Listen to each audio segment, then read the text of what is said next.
Hello, good afternoon, Italy Tuties. Welcome to DepEd Italy online tutorial. We are in Philippine Politics and Governance, Module 4, Power, Authority, and Force, Quarter 3, Week 4. And I'm your tutor ka from SDO Valenzuela. I am Chotorong from SDO City Ubugo. Laging tandaan, ikaw ang best tuwing Webes. Okay, here in Philippine Politics and Governance, every Thursday, 4:40 to 5:20 p.m. Hello, Tutorom. Hi, Tutor ka. Okay, before we start, let us introduce our Tutie of the week. Who is it, Tutorom? Okay, our tutor of the week for the second time is Mr. James Maswangat from City Ubugo Senior High School. He is a grade 11 student from Humanities and Social Sciences. Okay, congratulations, James Maswangat. Congratulations, James Maswanga. Okay. And we would like to invite all our Itulay Tuties to participate in every episode that we have. And invite your friends as well. So all of us will learn new things together every Thursday here in Philippine Politics and Governance. And now, to review our previous session, carefully read the following items. Write the letter of the correct answer. Are you ready, Itulay Chutis? Let's begin. It gives an absolute power to the leader of a certain country in which his rule cannot be questioned by his subjects, and the latter must submit to his absolute authority. Letter A, anarchism. Letter B, totalitarianism. Letter C, socialism. Letter D, communism. Okay, ano kayang sagot ng mga tuties natin?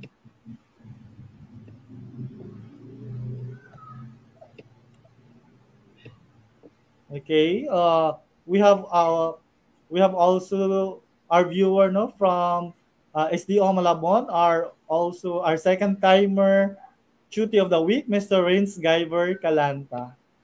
Okay, Yes. we have an answer here. Sabi ni Miss Jeremy Sevillano Barar, it's letter A, anarchism. Okay. Sabi naman ni Leslie Diano Galanza, it's letter C, socialism. Ano kayang tamang sagot, tutor ka? Okay, the correct answer is letter B, totalitarianism. Okay, let us see for the second question. The citizen of country X promotes activities that completely violates the existing laws in their own country, creating their own system without a government. Letter A, conservatism.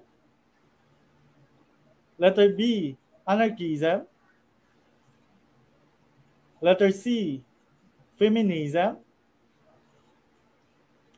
Letter D, liberalism.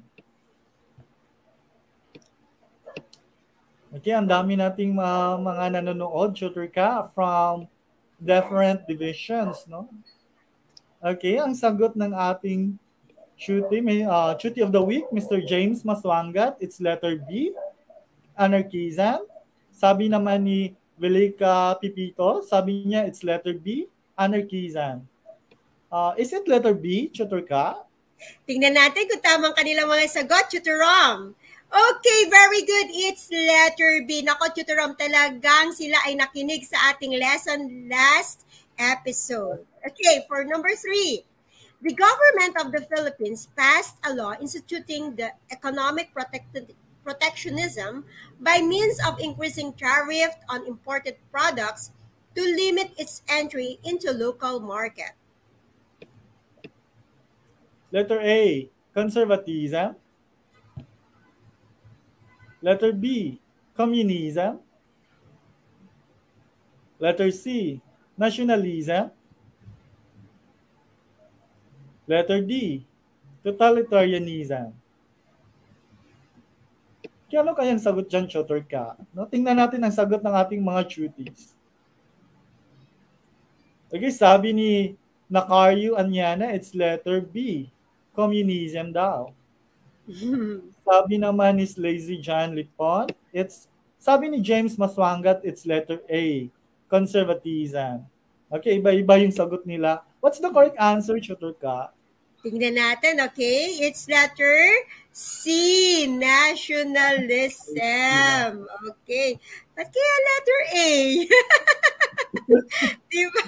Medyo na-confuse sila doon. Okay, let's see for the number 4. The government of the Philippines passed a law instituting the economic protectionism by the means of increasing tariff on imported products to limit its entry into local market. Tingnan nga natin to. Ay, gaya din niya. Same question ata yun ng number 3. Okay, yeah. So let's jump into the next question. Okay? Okay, that's the last pala. Nako, na-excite naman tayo dito.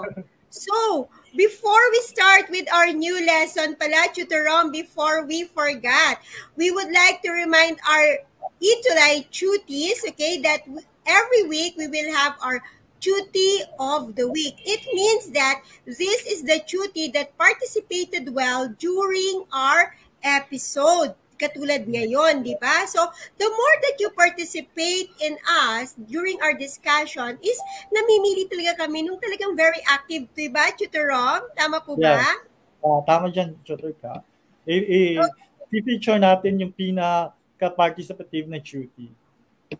And at the same time, natin yung school nila. Yes. At saka yung division nila. Yes. And at the same time, we also have your assignment every week. At hindi po namin yung nakakalimutan.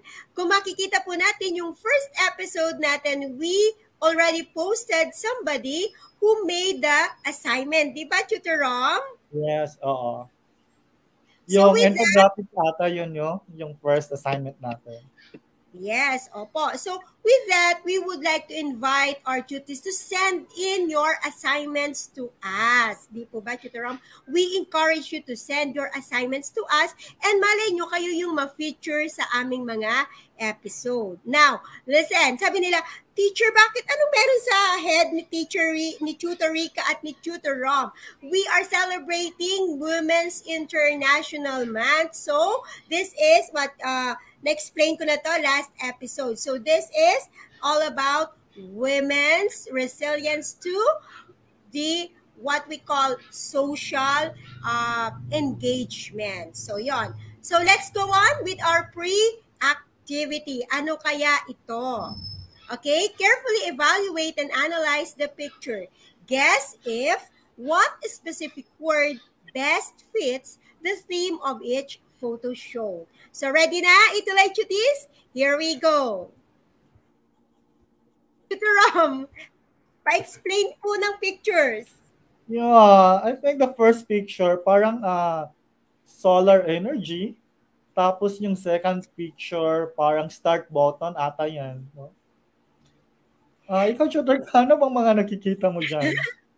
Yes, I think yung third picture, it's all about nuclear power plant. And the last picture is parang si Superman. Nako, parang merong Parang may sumagot na Chuti. No? Ang sagot ni Joseph Bulaklak, sabi niya power. Sabi naman ni Laina Mariel, power. Is it power, Tutor Ka? Tignan nga natin kung nakuha ng ating Chuties. Very good. It's power. Ang bibilis, di ba? Kasi nakita na nila Superman, di ba? Next. Keep on coming, Chuties. Eto, Tutorom. Parang financial graph. At saka yung second picture, parang stock market. Yun ang tingin ko. Ikaw, Tutor Ka, ano ba yung naiisip mo dyan sa ibang pictures? Ako, Tutorom, it's all about percentage, discount, di ba? Taxes. Naku, lalo na ngayon, talagang tumataas ang presyo ng gasolina, di ba? So, baka naman pwedeng mag-sale, mag-discount, di ba? So, let us see the sabi ni Ken, economy daw. Sabi naman ni Nathalie, it's economy. Economy ba yan, Tutor Ka? Let us see. Okay, very good. It's economic. Okay, so medyo malapit na rin, Tutor Rom. Okay, next one. Tutor Rom, ano po yan? Okay, parang nag-shade ng ballot for election. At saka yung second picture, parang nagka-cast ng vote. No? Parang ganun yung nakikita ko. No? Malapit ng election natin, no? May 9. Di ba, Chotreka? Ikaw, Chotreka, ano bang mga nakikita mo dyan? Ako, Tutor Rom, parang nakikita ko, it's all about a candidate, di ba? And then, parang United Nations different flags from the different countries. Ano kaya answers ng ating mga cuties? Ay, sabi ni Ken, Republican daw. Is it Republican, Chotreka? Let us see. It's political. Medyo malapit na yung Republican, di ba? It's a political party, tama ba? We will go to that discussion. So, Ken, medyo advanced ka na. Medyo advanced. Next. Tutor Rom. Okay, parang they were chatting or they were sharing ideas. No? Tapos sa second picture, I think, nagko-consult yung mga matatandang tao. Parang it's a council, parang ganun. No? Ikaw, Chotor ka, ano ba yung ibig sabihin ng dalawang picture sa ibaba? Ako, Tutor Rom, siguro it's all about gathering, socializing, di ba? Parang sharing of, exchanging opinions. Ano ang ating answers ng ating mga cuties, Tutor Rom? Sabi ni Renz, yung Cutie of the Week natin for the second time, sabi niya, ideas daw. Is it ideas, Tutor ka? Sige nga, tingnan natin kung ideas yan. Let us see. It is social. Okay, si Kent, sabi ni Kent, socialism. Ito si Kent, no? Either advanced or another concept siya. Di ba? Next. Tutorom. Parang army, no? Grupo ng mga sundalo. Tapos ang second picture, parang barricade ata. No? Parang it's a something relates to security. No? Parang ganun yung pananaw ko sa picture na yan. Ikaw, Tutor ka, ano ba yung ibig sabihin ng picture sa ibaba? Tutorom is all about royal guards, di ba? So parang it's all about power. Tingnan nga natin ang sagot ng ating mga cuties. Sabi ni Dana, ideology daw. Is it ideology? Sabi naman ni Renz, protect daw. Is it protect? Ano ba yan, Tutor ka? Okay. Let us see. It is all about military. Okay. So ano kaya ang connections ng mga to sa ating discussion for this afternoon? So, before we start with our proper lesson, let us do our objectives. At the end of this session, the cuties should be able to understand the nature of power. Explain the sources and types of powers, and write a poem that shows understanding of how power works and can be observed in one's life. Okay, so nakita po natin, it's all about power. Tutor Rom? Okay, we would like to thank SDO Manila for allowing us to use your module for this week, no, for Philippine Politics and Governance. Maraming salamat po, SDO Manila. Okay, Tutor Rom, I would just like to acknowledge Tutor Melchor Jamsay from Aliaga National High School. Actually, Tutor Rom, meron po akong mga students from Aliaga National High School na talaga naman pong very participative rin sila sa ating lesson. Okay, so siguro next episode I will get the names of of the students from Aliaga National High School. So thank you po for joining us this afternoon.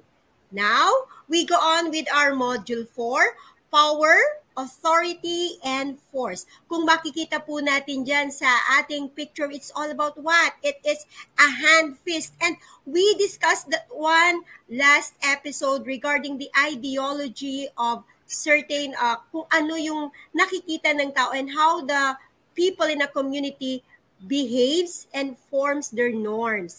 Tingnan po natin ito.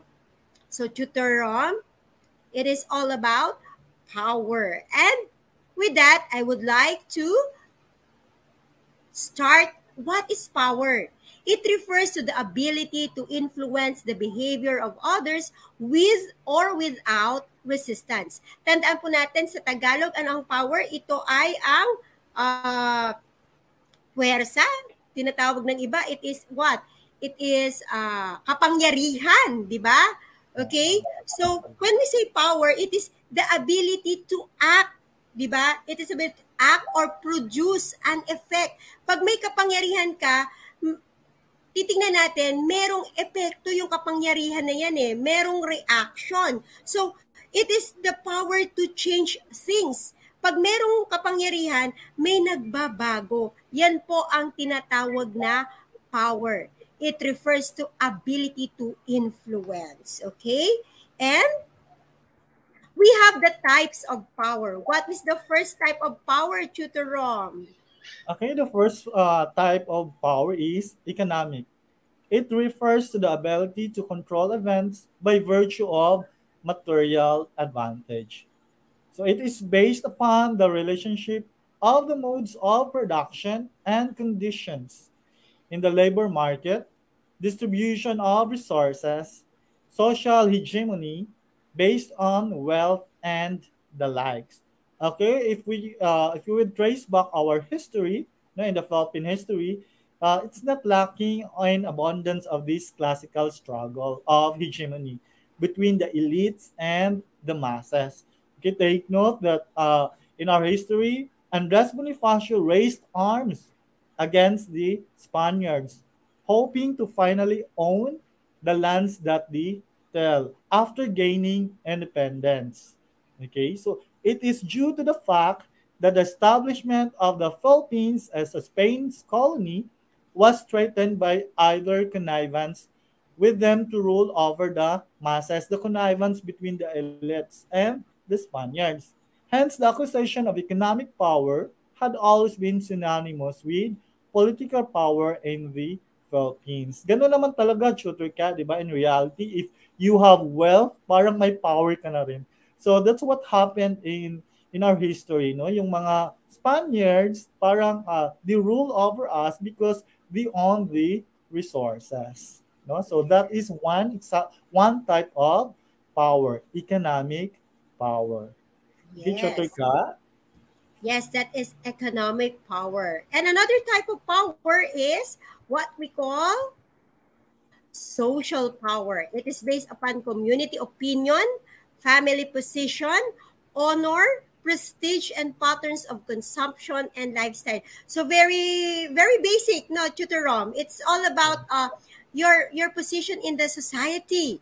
Diba? That is what we call social power, the control or influence to other people on the resources or members of a society. An example of that is laws, di ba? Yung ating batas. Paano ba ito nagiging social? Kasi yung batas natin, it varies on the different community. Katulad ng mga LGUs, iba-iba yung mga ordinansang ipinatutupad ng different LGUs base doon sa kung ano ang uri ng komunidad na meron sila. Like if we go to the province, meron silang agricultural ordinances dahil yun yung nature ng kanilang community. Unlike dito sa atin, sa city, iba rin yung mga ordinances na ipinatutupad ng LGUs natin based doon sa kung ano yung economic status ng ating community. So that is social power. The wealth, di ba? Pag nasa city ka, iba yung power pag nasa syudad ka nakatira.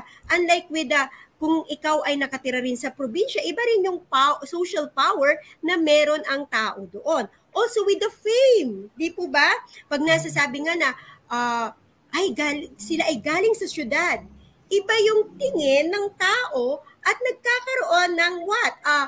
How do you say it, Chutorom? Yung parang nagkakaroon ng standard, di ba? Pag galing sa syudad, iba yung social power na meron. Uy, ito yung galing ako ng, di ba? Pag galing ng province, di ba, Chutorom? Ito galing kami ng Manila, di ba? So that is an example of social power. Tinitingnan yung status, di ba? Yung position. Just like in the family, di ba? Pag, kami, ano yon yung sa Encanto, the Madrigal, di ba? That is an example of social power kasi tinitingala yung pamilya Madrigal, di ba? Kasi sila yung parang rule over the community. So that is an example of social power. Okay? Next, Tutorom. Okay, the next type of power is political power. It concerns with the activities of the state which are not confined to national boundaries. Okay, so hindi lang ito nagko-confine sa jurisdiction ng isang nation or isang country. It stretches across countries and around the globe.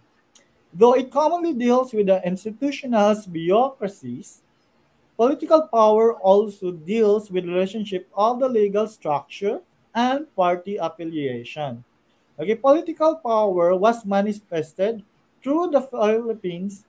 No, it was demonstrated by the Philippines when it filed a case against China for its claims of parts of the West Philippine Sea in the International Arbitral Tribunal. So that demonstrate na yung power ng Pilipinas hindi lang naka-confine sa ating jurisdiction. It transcends within our jurisdiction. No? Parang kiniklaim kasi ng China yung West Philippine Sea. And alam naman natin, we own part of the West Philippine Sea.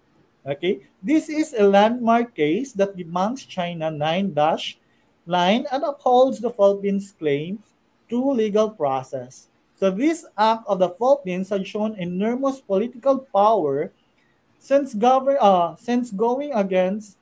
Philippines is going against a military, economic, and political giant like China is no ordinary task. Parang tinitilang nga tayo, humahanga yung ibang bansa sa atin kasi China is a giant nation in terms of military, economic, and political power.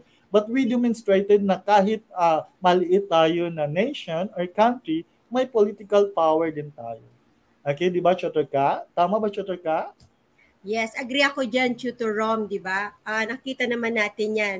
Na-imply natin yan sa United Nations, di ba? Ipinaglaban natin ang ating karapatan, di ba? So that is political power. And the next one is all about knowledge. Ito, very, very common to.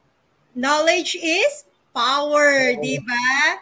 It is the intimate connection between power and knowledge which produces one another. So makikita natin dyan sa picture, Tutorom, di ba?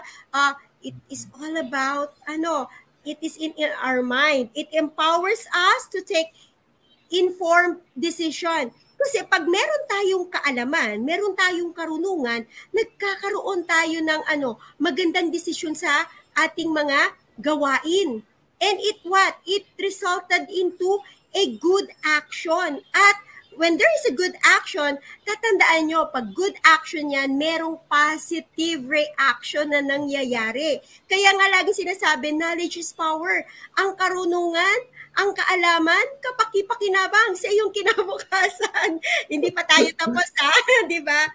Pero that is really true. It controls our future decision. Tama ba, Tutorom?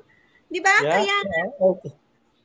Kaya nga tayo mga cuties, let us continue to study hard and study well kasi yung mga natututunan nyo dito sa DepEd Tulay, gagamitin nyo yan in the near future. Okay? So next one, napapahabang ating discussion, Tutorom. Before I proceed with the other type of power, babatiin ko lang yung mga duties natin from Pinagkawitan Integrated National High School from SDO Lipa City, no? Yes. Marami na tayong nanonood ngayon, shooter ka. Okay, so moving on, the next type of power is military power. Okay, what is military power? It involves the use of physical coercion. Okay, so uh, though few groups in a society base their power purely on force or military power, it cannot be denied that warfare has always played a major role in politics. Diba sa ating history, shooter ka, if you will conquer another state or another nation, you will use force. Parang military talaga, military power talaga yung ginagamit natin. It is commonly seen as one of the most significant institution in any nation. Na para yung military talaga, it's a very important element of a nation kasi we have to protect our nation or our territory. So pag malakas yung military power mo, parang humahanga yung ibang bansa sa iyo, 'di ba? Chotorka? Yes. Okay? So when political institutions are in chaos, no, kunwari gaya din sa atin, no, or uh, in Thailand, no, when there is a chaos and the collapse of the government, which can lead to anarchy, is inevitable. No, if there is chaos, no, na-discuss natin yan yung anarchism, di ba, Chotorka? When there is chaos, no, anarchism yan. The most stable institution of many nations that can usually then takes the lead is the military. No, para pag may chaos, yun talaga ang parati nating nakikita. Pag may chaos or uh, may kaguluhan sa isang bansa, the military will take control of the government. No, magmama-martial law talaga 'yan. No, so that is how important the military. So take for instance the case of Thailand. When due to the political instability, the military took the government and ruled in the form of junta to save the nation from further chaos. 'Di ba? Grabe talaga yung power ng military shooter ka, 'di ba? Sa atin nga parang takot na takot tayo pag may military, like for example, may curfew tapos military ang nagbabantay, tapos 'di ba natatakot talaga. So we follow the protocols talaga pag may military deployed, no? 'Di ba, shooter ka? Okay, what another types of power pa ba, shooter ka? Yes. May dagdag ko lang, no? May I add to Rom regarding the military power. We experienced that one in about three times already or twice. That was the coup d'etat, wherein there was the possibility of the military overpowering our government, di ba? So, pero hindi nangyari yon, okay? So, because of the people's initiative to protect our yung mismong gobyerno, yung mismong tao ang nagprotekta ng gobyerno natin. Okay? So, another one is ideological power. It refers to the power over ideas, beliefs, such as communism, fascism, and the likes. We discussed that one, di ba? Nagkaroon tayo ng 2 episodes regarding the ideology. Ito po yun. It is a power also, a type of power wherein an individual or group has the ability to shape the norms of society. Yung action, kasi yun talaga yung nag-i-influence kung ano yung dapat na maging standard ng mga tao sa isang komunidad. That is ideological power. Okay? And of course, if we have the types of power, ano yung sources of power? Okay? We have 2 sources of power. And that is, Tutorom? Okay, the first source of power is force. So what is force? It is the actual or the physical force or threatened or the latent force use of coercion to impose one's will on the other. Okay, so when leaders imprison, so for example, when leaders imprison or execute political dissenters, they impose or they apply force. How no? So pag nagkakamali ka, just like in our ordinary day, pag someone committed a crime and they will put them behind bars or if you will imprison them, so that is the use of power. Okay. However, pure or use or application of force usually do not produce the desired result in the long term. Though it might restrain people temporarily, such will not hold and would only complicate things and lead to more problems. Okay, di ba, Chotoy ka, pag pinipersa mo yung isang tao, pag nawala na yung force, hindi na susunod sa'yo, di ba? So, Yes. susunod lang ang isang tao pag may force, pero pag wala na, kasi involuntary yung submission niya, wala na rin. Hindi na rin siya susunod sa'yo. So that is one example or one source of power, which is force. Ano pa yung isang source, tutor ka? Yes, the next source of power is influence. It refers to the exercise of power through the process of persuasion. It is the ability to affect decisions and actions of others, di ba? Nai-impluwensyahan ka, di ba? Nagkakaroon ng may hatak, sabi nga ng iba, di ba? Yung sa slang, it is may X factor na nangyayari, di ba? So, influence, an example of that is the mother, di po ba? The mother has a great influence to her children when it comes to decision making, di ba? Of his action, di ba? O anak, magluto ka kasi ito yung kailangan mong matutunan bilang isang mabuting anak, di ba? So yung mind naman ng bata, ay, sinabi ng nanay ko to. So, ay, oo nga, dapat ito yung tamang gagawin. So that is influence. Nagkakaroon ng power yung nanay over the children dahil sa kanyang salita. Dahil siya yung tinitingalan ng kanyang mga anak. There is what? A role model. And that is an example of source of power, which is influence. Tingnan natin to sa mga sa mga public servant, di ba? Yung ating mga political candidate right now, di ba? Nagkakaroon, kung ano yung sinasabi nila, they influence our decision. Kaya nga dapat laging maging mapanuri sa ating mga naririnig at gamitan ng ating matalinong pag-iisip, di ba? So those are the two sources of power. Force o puwersa, okay? Or what you call what you call of that? Basta force, puwersa. And that influence, yung impluensya, okay? Next, we go to authority. Kung may power, may authority. Di ba, Tutor Rom? Okay, yeah. What is authority? So when we say authority, it what? It refers to, Tutor Rom? It refers to the power that has been institutionalized and is recognized by the people over whom it is exercised. Okay, so as a form of a legitimate power, so since it is recognized by the people and it is a exercise, it is a legitimate power. It is established to make decisions and order the actions of others. Okay, so legitimacy means, or legitimate power means that those subjects to a government authority consent to it. No, so hindi sila punipersa but they give their consent just like us, no? So sa ating bansa in the Philippines, we submit ourselves to the legal authorities because we recognize that the authorities is a legitimate power.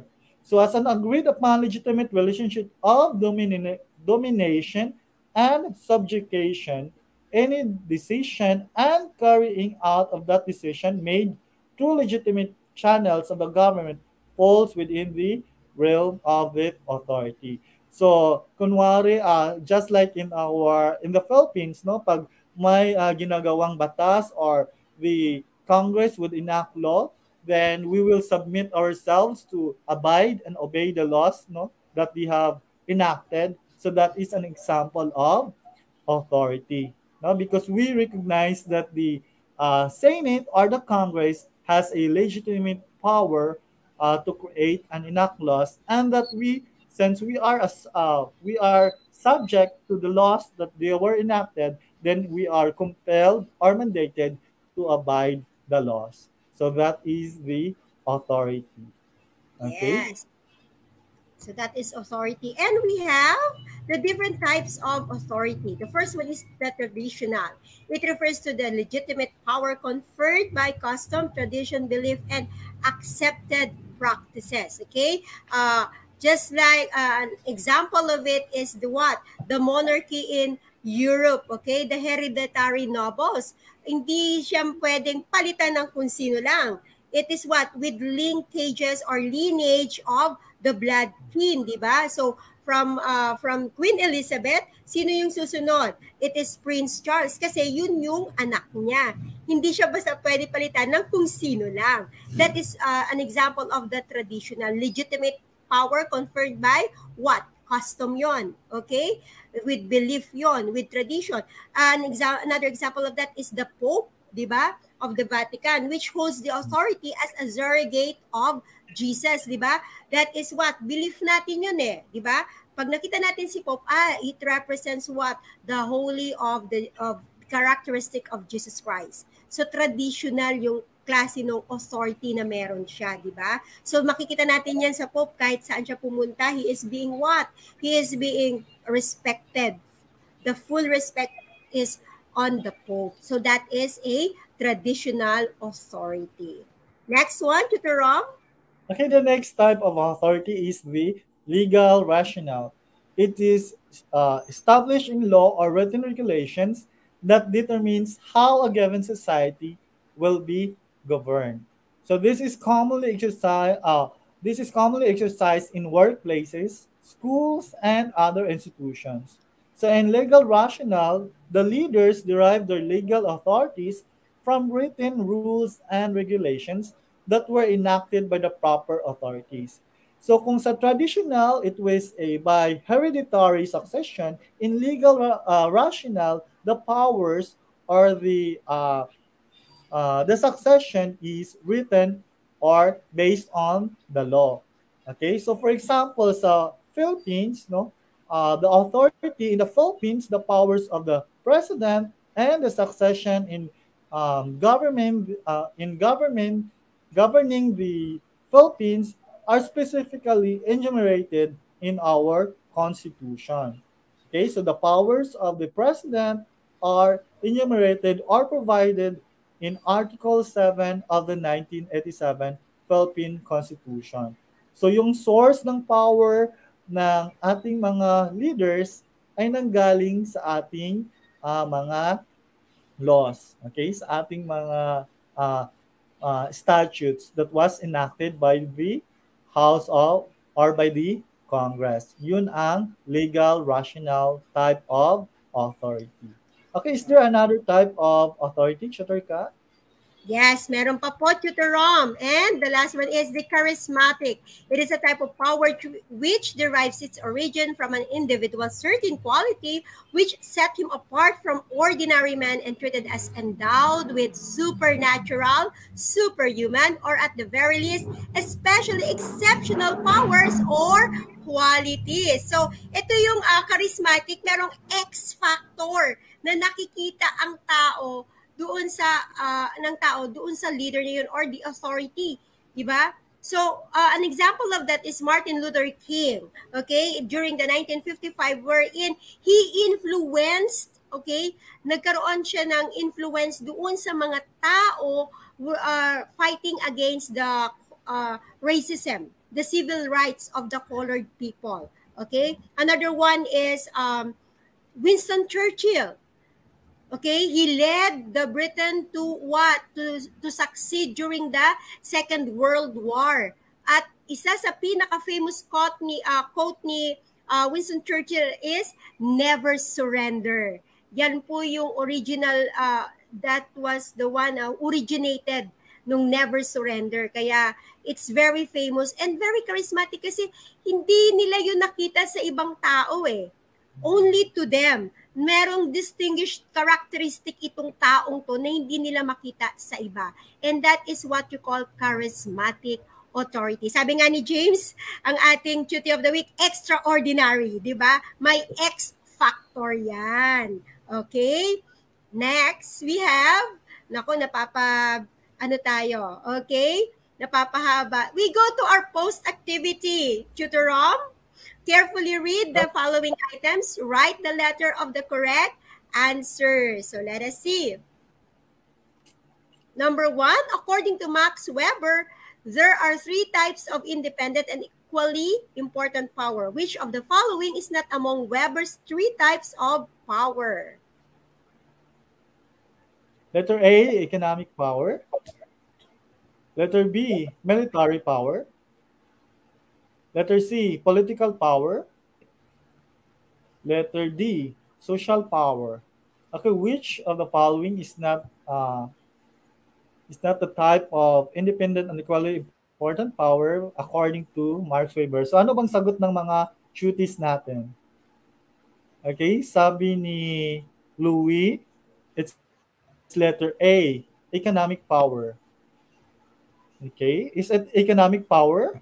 Chaturka? Let us see. The answer is letter D, social power. Okay, next is Brother K is a powerful religious leader. He is a gifted speaker that people love and he knows how to socialize, especially with the masses. This is why he had gained so much support and followers. Which among the kinds of authority is the source of Brother K's power? Letter A, charismatic. Letter B, legal rational. Letter C, parental. Letter D, traditional. Okay. Romsel said it's letter D, traditional. Jess Angelo said it's letter A. So what's the correct answer, Chaturka? Letter A, charismatic. Okay. Third, one of the sources of power is force, and it is defined as the actual physical force or threatened latent force, use of coercion to impose one's will in others. Which of the following shows an example of using force? Letter A, a congressman suing a journalist for libel for writing that he is corrupt. Letter B, a senator exposing corruption in the different agencies of the government. Letter C, the president threatening Congress to be shut down if the bill will not be prioritized. Letter D, the government imposing additional taxes on alcoholic drinks and tobacco products. Okay, what's the answer of our duty? Sabi ni Cassandra, it's letter A. Sabi ni Zern Colleen Mandal, it's letter C. Okay, what's the answer, Chaturka? I think it's letter C. Okay, the president threatening Congress to be shut down if the bill will not be prioritized. And the last one, according to the French philosopher Michel Foucault, power is a relationship that is present in all aspects of society. Which among the following contradicts Foucault's idea? Letter A, a father giving a gift to his son after winning the school quiz bee. Letter B, a teacher giving punishment to students who violate some school policies. Letter C, a group of friends conniving to bully a classmate so that we can have some fun. Letter D, a mother making her daughter do some house chores to teach her and prepare her in life. Okay, while waiting for the answers of our duties, let's greet Chotor Nova. No, nanonood si Chotor Nova Pilayo. At sumasagot din si Chotor Nova. Okay, so sabi ng ating mga duties, sabi ni Cassandra, it's letter C. Sabi ni Shane, it's letter D. Okay, what's the correct answer, Chotorka? It's letter A, a father giving a gift to his son after winning the school quiz bee. So nakita naman natin yung ating mga tutis is very active. Tutor Rom, for our assignment. Okay, for their assignment, you can send your assignment to our Facebook accounts, no? My Facebook account at saka Facebook account ni Chotorka. Okay, so your assignment is to write a poem that shows understanding of how power works and can be observed in one's life. Okay, Chotorka? So keep on sending those assignments and we welcome it. So with that, these are your tutors for second quarter in Humanities and Social Sciences. And with that, I am Tutor Ka, saying kaalaman, karunungan, kapaki-pakinabang sa iyong kinabukasan. And I am Chotorom saying that if you want to learn, just roam around. And with that, I'm saying Diyos mabalos sa Indugabos. Daghang salamat kaninyong tanan. Up next, Tutor Janine and Chotor Edson for Pulso ng Kabataan. Paalam! Paalam!